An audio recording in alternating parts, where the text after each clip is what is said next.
everyone, it's Mr. Welch again, and this is episode number 10. Yes, that is right, 10 episodes for this virtual college and career fair. Now, this one's, kind of a little bit different just because we don't have a Walmart where we live, and that's okay. But the thing is, Walmart is global. It's all over, especially in the United States, but, outside of our country as well. This individual I've known for 31 going on 32 years, and he has worked at Walmart for 14 and a half years. And he gives a little insight on his journey to where he wanted to be, and it kind of took a little fork in the road with opportunities that were given to him. So our guest is Todd Welch. He is a current market human resources director. He covers 18 stores, so he's the human resources director for 18 stores in Idaho, and he covers a wide area for his job. And he's going to give us insight on the opportunities that are available through Walmart. He's going to talk about his journey, where it's taken him, and how you could take advantage of things like going to college for $1 a day. That's right. Walmart gives an opportunity for individuals who want to get a college degree for $1 a day. Let's stay tuned and you can learn about those benefits and opportunities that are available for you. All right, here we go. Todd Welch. All right. Well, thanks, Tim, for having me. I've been working at Walmart for 14 and a half years. So I started in just as a cashier and a garden center associate in a store in Idaho, and really was planning on it being just a job to get me through school. I was going to school to be a high school teacher for geography and social studies, and so as I worked through school, I still worked at Walmart. And I really did like the kind of just the culture and the things we did. So retail was nothing I really had worked before, and it was nice getting out there, interacting with people, and doing all those kind of things. And I graduated from school, and I still was going to, look at the teacher route. And I applied for about 6 months for jobs, and I just couldn't land one.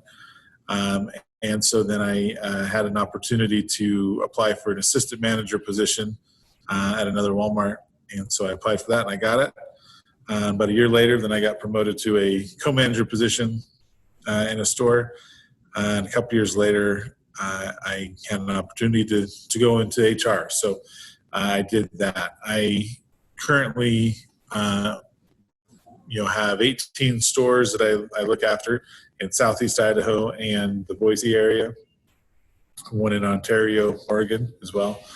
So it's about 6,500 associates that work here, and really it's the kind of day-to-day operations for the stores and the management team that I really deal with.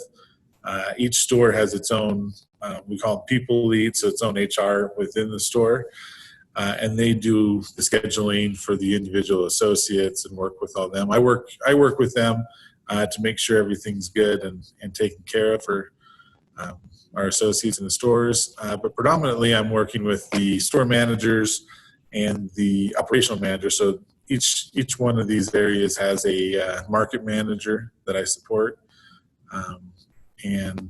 So I hire assistant managers and other salaried members of management in the stores. And then just work with them on implementing new programs, teaching and training, making sure that really digging into how many people we hire, making sure we're staying within our budgets for hiring, and then that each store is doing it consistently with what Walmart wants us to do. So in this role, I am an HR generalist, so we look at lots of different things. Walmart is so big that I don't have a lot of HR people. They'll go in and they'll plan the benefits packages for their company or insurance packages. With Walmart being so big, I don't do any of that stuff, but I help implement those things to the stores and discuss them and really become a champion for them.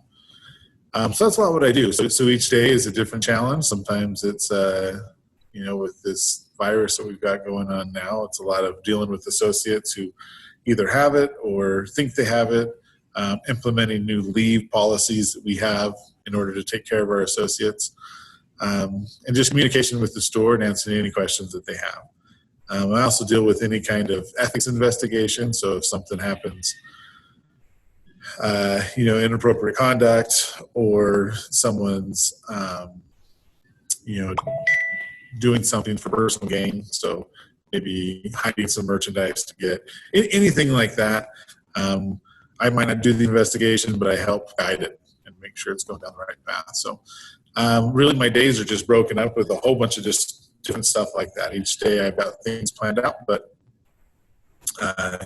who knows what's going to happen and when it's going to happen. With your career, kind of starting off, you said in the garden center and cash register, doing those little things, like what opportunities, at that point, I know you said you kind of moved yourself up, or was there specific things that you needed to do to kind of get to where you are, or different opportunities, or did you just have to sit and wait and apply for some of those? No, for sure there's things you can do. Like in a place like Walmart or most any retail, depending how it is, like we're so big that there's just tons of opportunities. So inside the store, there's different levels of responsibility and things you can move up into. And then just Walmart as a whole. Our home office in Bentonville, Arkansas has 19,000 people who work at just the home office there. So it's bigger than, a lot of the cities that are around where I currently are at.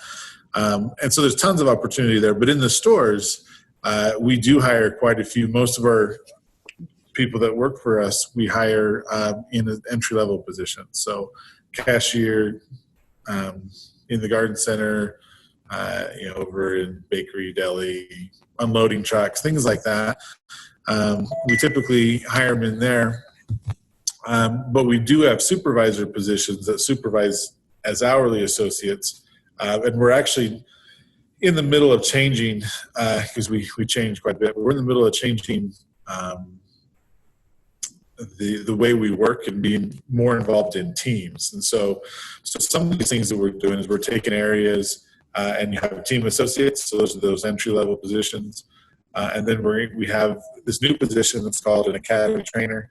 And they're going to be the experts in the area and train all the new associates when they see things that are done. And so that's a position that has a pay increase tied to it from your normal level.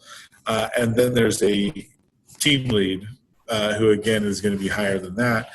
And so really some things that I did in my career when I'm moving up, and I've always tried to do is be reliable. So you always wanted to, in any position I had here, I wanted to be that person I know someone they could count on that I was going to do it. And the way I could do that is I was available, so I was ready to work, whatever they needed. I was willing to do what was asked of me. Even a lot of times it wasn't something I wanted to do, but it's the job and I'm going to do it. I was knowledgeable. So anytime that I saw different information, might not even been the area store I was in charge of or I was working in, but if I learned a new skill, so when I was a garden center associate, I learned how to mix paint and cut keys. Back in those days, we used to cut change for people. So any of these other skills that I can be useful and helpful, I would just learn. And that was always been told to me that I would go through performance evaluations and they would tell me how I was doing. They always appreciated those things about me, that I really did work hard, but I also knew lots of things and I was willing to go and do things outside my area. So for me, that's kind of how I always envisioned it. I would always make sure that I was a go-to person who was willing to do whatever and also knew about what was going on. And then really in my mind, if my goal wasn't ever to just still be a garden center associate. So it was, what's that next level? And that's what I want to go to. And I did that as an assistant manager and a co-manager as well. And so I think having those goals helped me move up, and having the work ethic and being reliable and knowledgeable. All those things are something that helped me get to where I am today. And I know obviously there's not a Walmart where we live, but, in Anchorage or some of the, the bigger areas, where our students and people travel, they are, and depending on too, like we want to go to college. I know you said you worked at Walmart when you were at college. I know I also worked. I didn't work the same time, but I was able to do the leave of absence and come back and work, which was helpful for me. But going in, kind of the process of getting hired, I want you to talk to us a little bit about that. I know there's some certain things they need to do, but with you hiring people, you have a little bit of insight on what to expect and how to be successful. Yeah, and we've actually, due to the coronavirus, we've changed our hiring practices a little bit, and made it a little bit easier to do so while practicing social distancing. So we conduct what we used to do, and I don't know if we're going to go back to it ever, but what we used to do is you would apply for a position, and when you go in and apply, it's online. You can do it on a mobile phone. It'll take you through an assessment, and the assessment just tries to find out what fit you are for different positions. And so we obviously want to hire someone who's going to fit well. If we're going to be a cashier, we want them to really score well on being able to face the customer and answer questions correctly and do things like that. So that's our first step in deciding and narrowing down the talent pool, is that assessment. So we have them take that assessment. Then it comes to us and we see where they rank in the assessment, and then we'll make a decision on who we're going to call in after that. So normally we'd call them in for an interview, a sit-down interview in the store. Now with social distancing, we just call them on the phone and we do the interview over the phone, and we're able to extend a job offer to them over the phone. And then everyone has to have an email to apply. And so this we'll send a document over to them that they can sign the job offer at home. And then the electric DocuSign or electronic signature on the document that sends it back to us. So we do that. We also don't drug test anymore for most of our positions. If it's a position like that works in the auto care center, where they're going to be driving vehicles, maintenance where they're going to be handling chemicals, any kind of management promotion, or like the pharmacy, vet center, or working on using like a forklift. Any of those positions we still do drug tests for.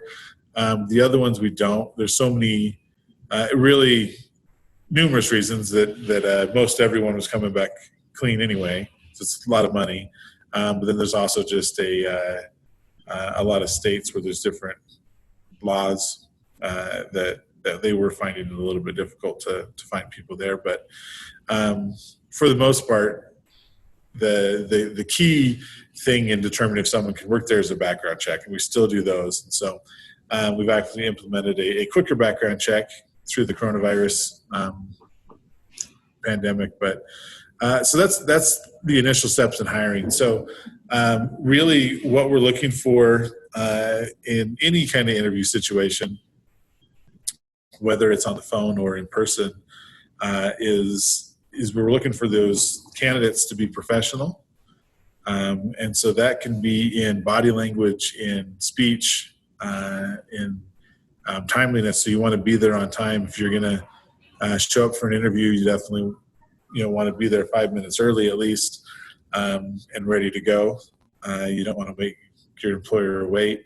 You want to dress the part, and it's not saying you need to go into an interview for Walmart or Sam's Club or any other Costco or anything like that, dressed in a suit and tie, but something appropriate that would be what you would wear there. I think everyone's seen when you go to apply someplace. Do a little research if you haven't been in that store before or in that company, and understand what they wear.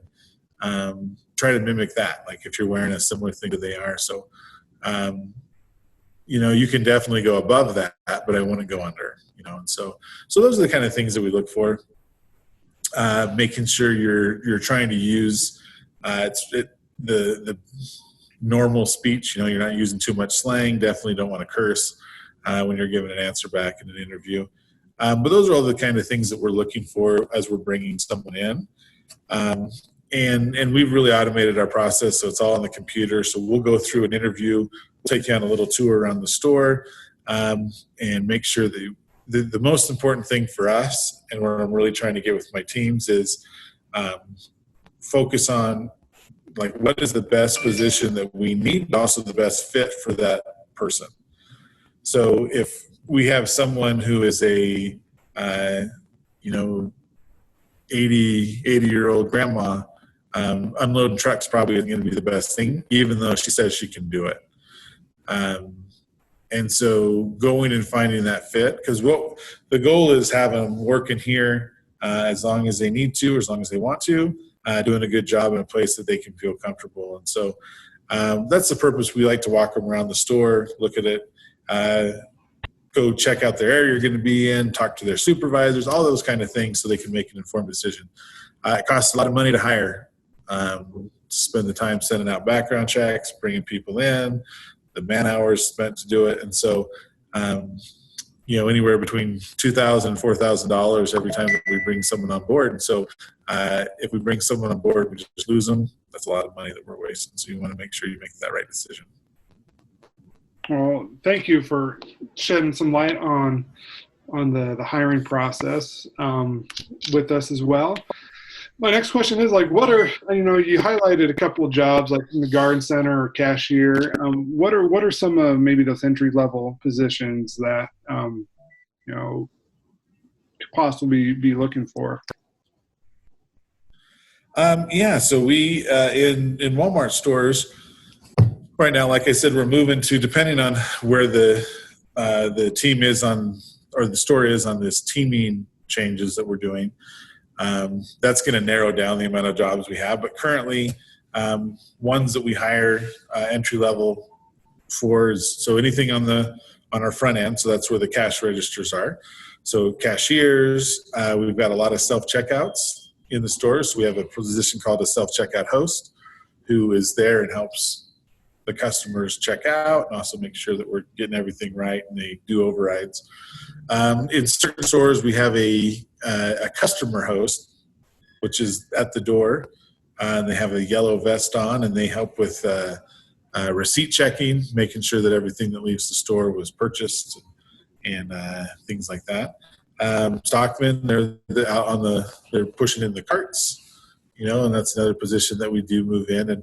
And even though some of these entry level positions, we do start hiring at 16 in Walmart. So especially stockmen and cashiers, we do that.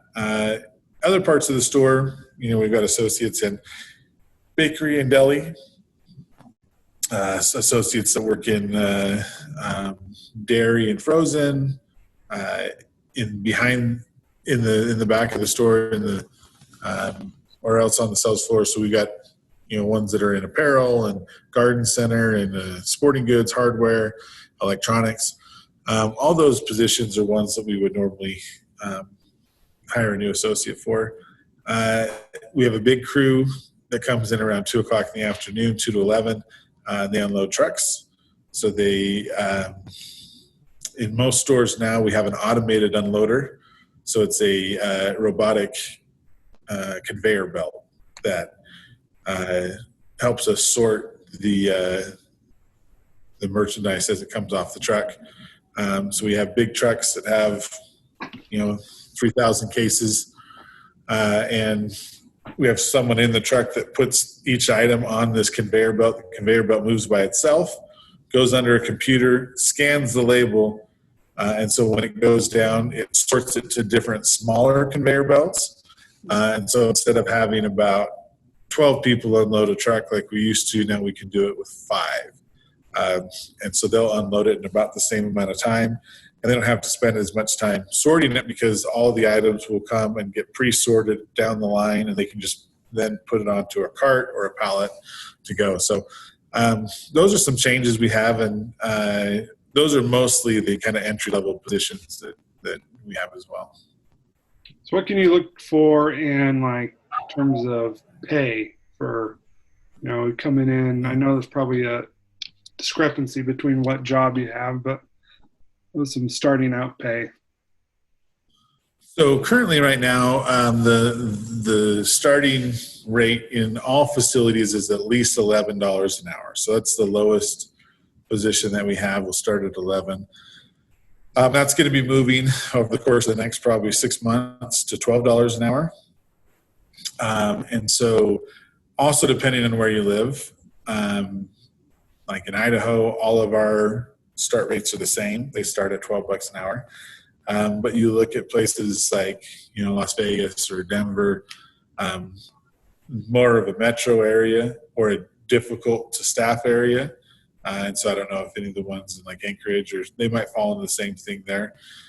Their base pay starts higher. So higher cost of living, higher difficult to hire for. They'll start theirs, up to $15-16 an hour would be the starting wage there. And so then all those other positions do increase, normally by at least 10%. So trainers, so that trainer person would be 10% increase off of whatever you were making. The supervisors that we currently have now, they start at 15. The new team leads that are going to be in there, they start at $18 an hour. And so that's really will be down to when all this teaming transformation that we're doing happens, we'll go to a base pay of $12 for team associates, and academy trainers get 10% more. Then team leads start at 18. And so we'll really condense it down to just have 3 different pay groups in the future. Right now, we're still just in pilot for all those kind of things, but it's kind of where we land. Okay. And, on top of, compensation, what are some of the benefits associates have working at Walmart? Yeah, so there's some, and we've changed quite a few recently, which some of them I'm super proud of. I guess I'm proud of all of them. But so for full-time associates, starting in their 90 days, they do qualify for medical benefits for them and their family. Part-time associates after a year, they do get benefits for themselves. And part of these other benefits are too, some of the new ones that we've added are maternity benefits. These are ones I'm really proud of. So maternity and paternity. So maternity is for, the mother. So we'll do for full-time associates 16 weeks fully paid for maternity leave, which is not, retailers don't normally do that. That's more of like what Google and Facebook and some of those tech companies do. And so I was really proud of the company for doing that. Paternity, so for the spouse, is 6 weeks paid leave, so which is also really great. Quarterly, we do a thing called a My Share. So they take some of the metrics in the store, and you get a bonus every single quarter. So every 3 months, you get a bonus on what the store did in sales, and also safety and profit. So that can range anywhere, depending, on a few bucks, to our supervisors. So we have 2 tiers. So your A or B associates, so your entry-level associates can get up to $400 a quarter, or $425, and the supervisors can get up to $725. But this year we've added a multiplier for attendance. So if you have perfect attendance during that quarter, then you get 125% of your bonus. So a lot of our supervisors were getting over $900 bonuses every quarter for the store doing well, plus their attendance multiplier.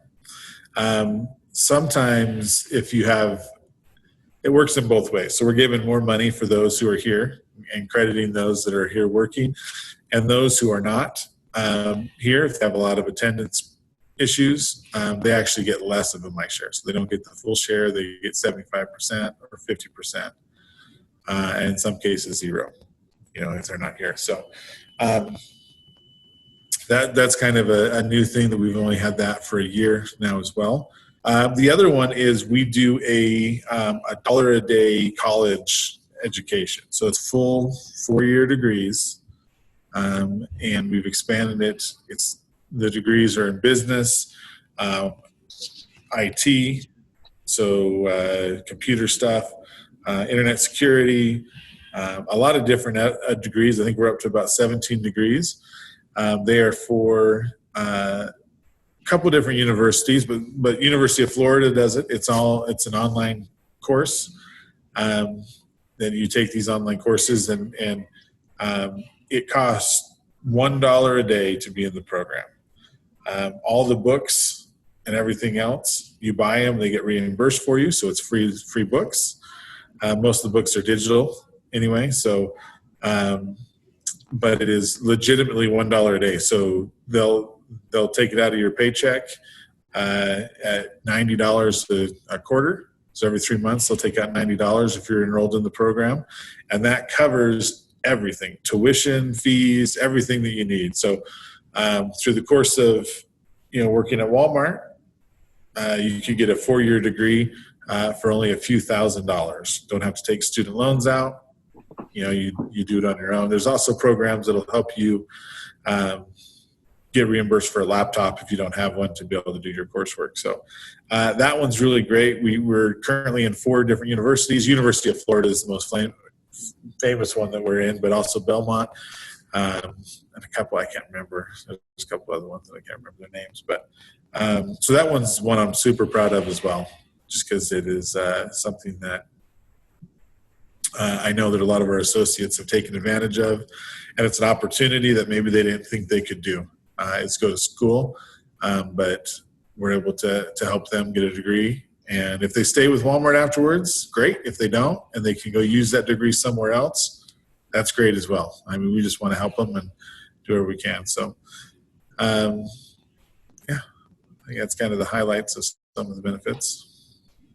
Okay, and kind of going along with that, and I'm sure, especially if they're doing the college $1 a day thing, like how well does Walmart work with your schedule, or what's the flexibility on your schedule, or are you set in on a particular schedule for a certain amount of time? So what we want is we want to know what you truly can work.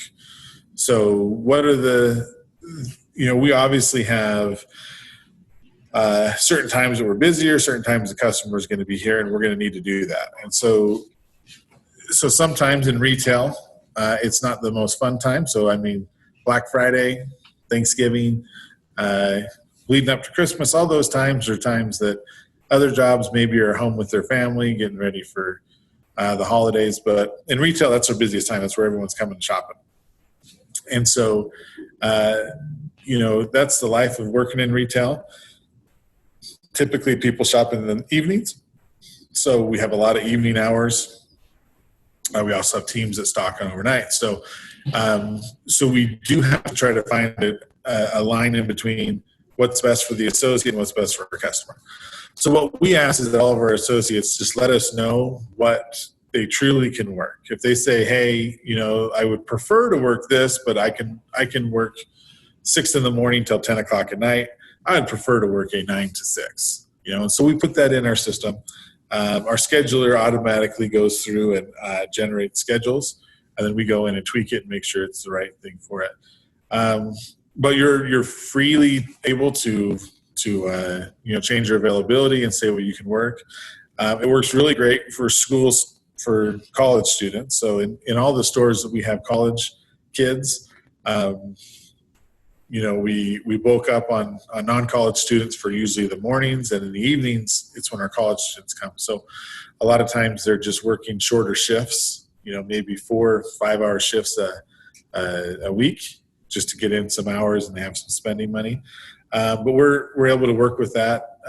Most stores have anywhere between 250 and 500 people that work in them, and we're constantly hiring as well. And so we usually have enough shifts that we can move people around and accommodate mostly what anyone wants to do.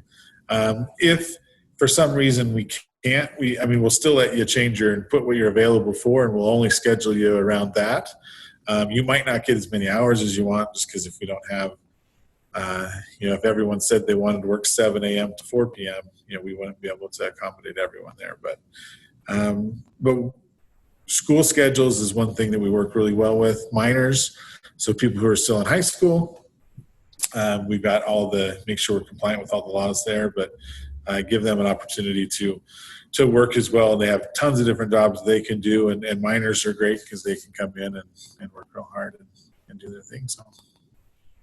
Great. And like I said, too, I worked at Walmart for 3 or 4 years, but whenever I would go to college, I was able to do a leave of absence. Is that still something that they do? Yeah, so we do educational leaves. So if someone was to go to school, and in some cases we do where they're in school and they're working during school, but they're going to go take the Christmas break off. They're taking the summer off, semester off. And so we'll even do a leave for them going home, and then when they come back to school, we'll reactivate them and let them come back. But no, that's something we do. It's educational leave. Yeah, I know that definitely helped me out because, I was able to go to school and focus on school, but still had my job at Walmart. I know, correct me if I'm wrong, you might not have the same position if things have changed, but your employment is still intact. Yeah, so it does make sure you're still employed. Yeah, you come back, we might not have that hours for you in that position, but there'll be something there for you. Good, yeah, and it definitely helped me out, and was able to, work around my school schedule and have, work in the summer or in the Christmas time area too. So, well, great. Todd, kind of leave this open for you too. Like, do you have any parting words for, or, some words of wisdom or anything else, we want to plug for Walmart or anything like that? Yeah, I think my 14 and a half years ago, my intentions definitely weren't to stay at Walmart. This wasn't a final career choice for me, but now I can't really think of anything else that I would do. It's taken me, as I've moved up, I've traveled all over the United States and done a lot of different things with Walmart, and I know that's going to continue happening. And so far, every couple of years, if I get a little bored, I move to something else. This job, after 2 years, they added more stores to me, and I'm still not too bored right now. So it's given me plenty of stuff to do. But I know that the great thing about Walmart and the 1.2 or almost 1.3 million associates in the United States alone is there's so many different jobs you can do, and only a portion of them are in stores. Like I said, a whole bunch of people at home office that do anything from culinary arts to changing the food that we serve in our deli to graphic design, asset protection, internet security, acquisitions and merchandise, merchants who buy the merchandise we sell, and people who plan out the activities we do, and someone's coming in here. So. Okay. Well, I appreciate it. Thank you again. We'll talk to you later. And I appreciate Todd for taking the time to give us a little bit of insight on Walmart, gave us insight on what he does as a human resource director for the areas that he covers. And so taking that information and seeing that there are opportunities for you if you're looking for a job, part-time job, if you were in school, there are ways that you can work in some work doing something like Walmart. So hopefully that information gives you a little bit of insight. I know there isn't a Walmart around here, but if you're looking to go to Anchorage, Fairbanks, Juneau, or even outside Alaska, you can kind of recall this episode and think the opportunities that you have available to you, to have a job, even get education as well, if that's the route you want to go. But again, thank you very much. That's episode number 10. Be on the lookout for episode 11.